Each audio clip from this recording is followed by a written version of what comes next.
Tatum again with a three. Bullseye! Boston facing elimination, showing a lot here in this one. Jason Tatum tonight. He has stepped up and getting it done. We've got a game 5 as the Celtics surge ahead. We didn't play well those first 2 games, but we didn't want that to define the season. We still got a long uphill battle to go, but tonight was a good start.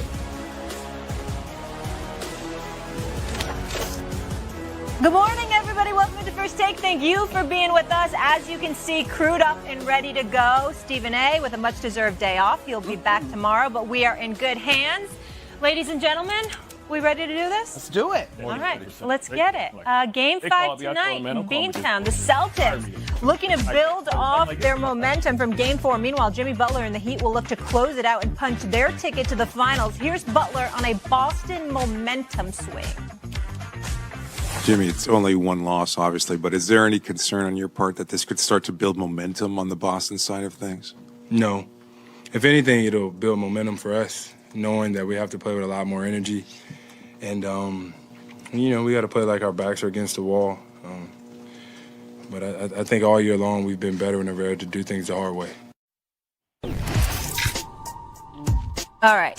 The Heat hope to get back to their hot shooting to close out the series tonight. Miami rained in 16 threes in their Game 1 win in Boston. The Celtics, however, are 9-2 this postseason when they make at least 13 three-pointers and 0-6 when they don't reach that mark. Heat guard Gabe Vincent listed as questionable with an ankle. Monica, I'll start with you. How important is it for the Heat to close it out tonight? I don't think it's extremely important. I actually think that this thing is going to go 6 and the Heat will close it out at home in Miami. Miami was rocking for games 1 and 2, and I think you'll see some of the same for game 6. Here's the thing. The Celtics got off to a terrible start in this series. I think they've dug a hole that might be too deep to overcome, but this is a team that shoots the 3-ball better at home. In the postseason, they're shooting just under 40% from 3 at home. And so I think there is some fortitude. There is some grit. There is a team that made it to the finals last year and that has been to the Eastern Conference Finals consecutive run in terms of seasons. And so there is some pride about them at home in Boston. The Garden gets loud. I think their fans are going to show up for them, and I think the Celtics will get another one tonight.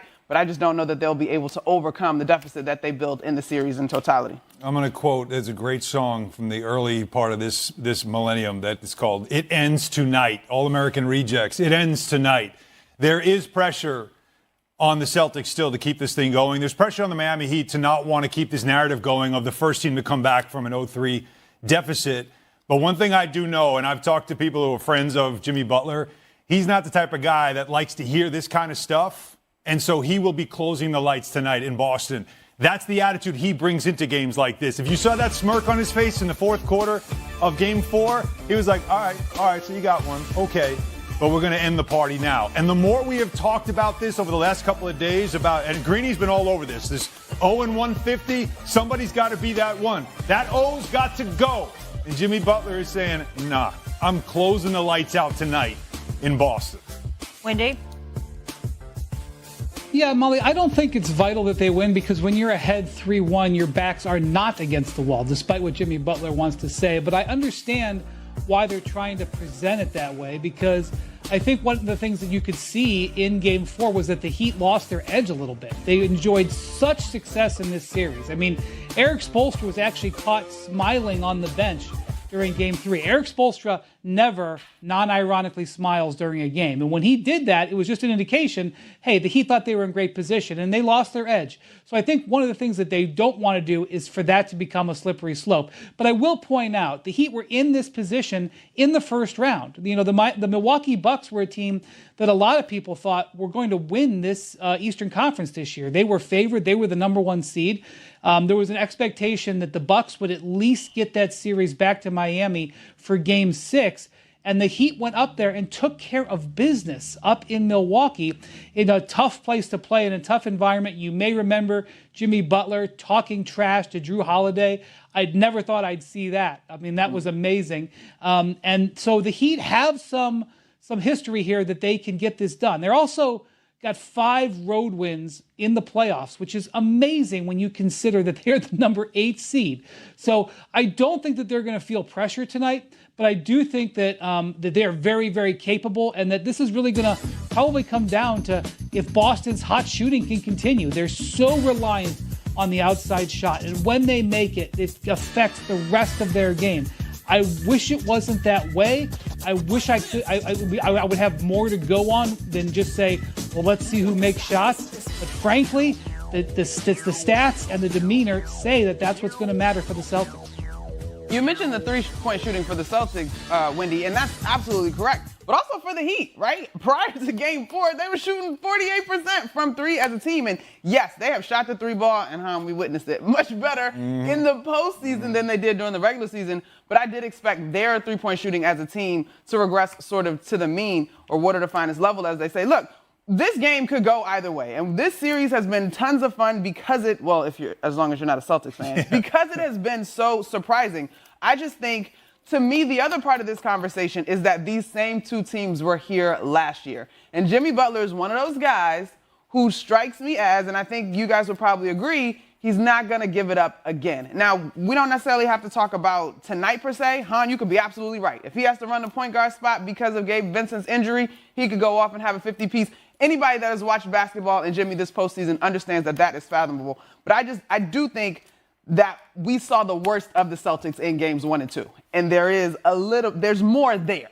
There is more there, and the more there has to come from Jason Tatum. I mean, that's what we saw in the Philadelphia series, where they looked so bad in a couple of home games in that series to go down 3-2, and then it took Jason Tatum to detonate at the end of Game 6, and then, of course, the 51-point Game 7. So that's the first step in a comeback. I mean, that's the first thing that you need to see is Jason Tatum playing at that level that we see him play sometimes, but not all the time. But we know when his back's against the wall elimination games, that's generally the guy that you see. So back's literally against the wall, elimination game in your own building. Can Jason Tatum bring it? And then on top, if it's a close game, though, I'm just saying, if it's a close game, I just warn everybody, playoff Jimmy hasn't really showed up yet in this playoffs. We saw a little bit of it in Game 4. In this series. They held off. In this series. Yeah. He showed a little bit of it in Game 4, and the Celtics didn't let go of the rope, as we've seen them do already in this series.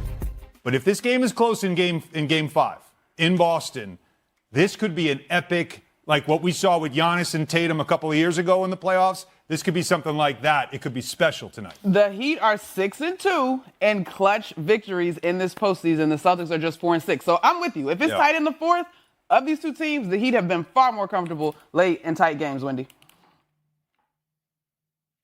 Yeah, this is such a strange series. I've been calling it the Bizarro Conference Finals. I don't know if people get the reference from Seinfeld. But basically, things that don't make any sense start to happen. And when you look at the numbers, like, it's very hard for me to be able to explain how a team like the Boston Celtics can win 4 consecutive road elimination games over the last 2 postseasons. That winning a road elimination game is something that Hall of Famers do maybe once or twice in their careers, because typically they're so good they don't have that many, and if their team isn't good enough, they don't win them. For example, LeBron James, he has a 20-year career, has played in the playoffs, I think 17 of those 20 years. He has 4 road elimination wins in his entire career, and 2 of them happened in the 2016 finals, which was one of a magical moment for him. The Celtics have done that twice in the last year. So you see it, or 4 times in the last year. So you see a team that can do that, and you say, oh man, this must be a mental giant of a team. But of course they're not. They're 10-11 at home in that stretch. You see them for whole periods, whole quarters, completely lose their focus. You look at a team like the Heat. Eric Spoelstra is 13-0 in his career playing closeout games at home against everybody else except for the Celtics the last 2 years. He's 0-2. Lost Game 7 last year, lost Game 4 the other night. The Heat have 8 wins in this postseason when they are listed as the underdog by Vegas, which they are again. Okay, they are tied for the second most all-time on record of winning outright when they are the underdog. I cannot explain the way this series is playing out. It's very difficult for me to get my arms around it. Yeah. I think and that's so I honestly have no idea how it's going to go. But if you're asking me if these blips all across the navigation screen indicate that we could have a 1 in 150 situation, I can't see it. But It's bizarre enough of an occurrence. Can't say no. It's that I have to leave it out Wendy, there. let Something that could happen. me ask you this, because I was just looking at Gabe Vincent's numbers really quick here, and he had 29 in Game 3. Obviously been really productive for the Heat. What's the latest on his status? We know he's listed as questionable. Yeah, he's listed as questionable, and actually that's good news for the Heat because if you saw how hard he rolled that ankle, they're going to be doubtful. He got testing yesterday, and the Heat felt like he was still had a chance to play. A big factor here, Molly, is how effective can he be? You know, can you play on an ankle? Will it limit him? Will it stiffen up? They're going to probably we'll have an update in a few